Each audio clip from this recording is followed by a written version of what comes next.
You know that feeling, right? You've messed up, you offer an apology, and it just falls flat. Well, today, we're going to dig into why that happens, and more importantly, how to deliver an apology that doesn't just say sorry, but actually, repairs the damage. Let's get into it. I mean, seriously, think about it. The last time you tried to apologize, did it really fix things, or did you just get that awkward silence? Or maybe even more frustration? You meant every word, but something just got lost in translation. It's a super common problem, and it turns out there's a really interesting reason for it. And that brings us right here, to the misfired apology. We're going to see why your good intentions, as pure as they are, sometimes just aren't enough. Okay, so here's the absolute key. A great apology isn't about finding the perfect poetic words. It's all about understanding how the other person receives information.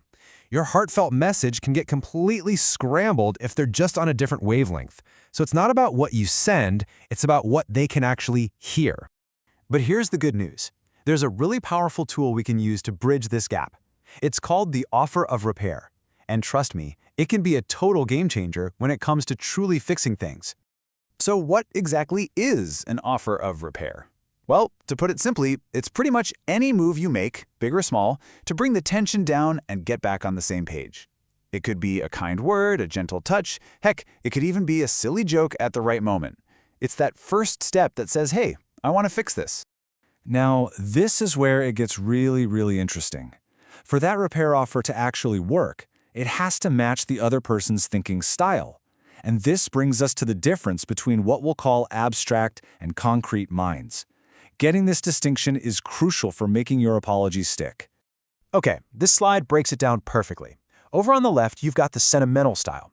This is all about emotional language, feelings, and focusing on your intent. I didn't mean to hurt you. The problem is, for someone with a concrete style of thinking, all that sounds like, well, like an excuse. They don't really care about your intention, they care about the result.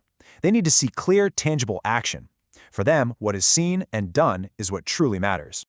So, how in the world do you reach a concrete thinker? The answer is probably what you're thinking right now. Actions speak louder. It's time to craft repairs that they can actually see and feel. This quote just nails it. For some people, getting back to a good place requires concrete and clearly structured actions. All the emotional words in the world just won't cut it. They need proof. They need to see that you're truly committed to making things right.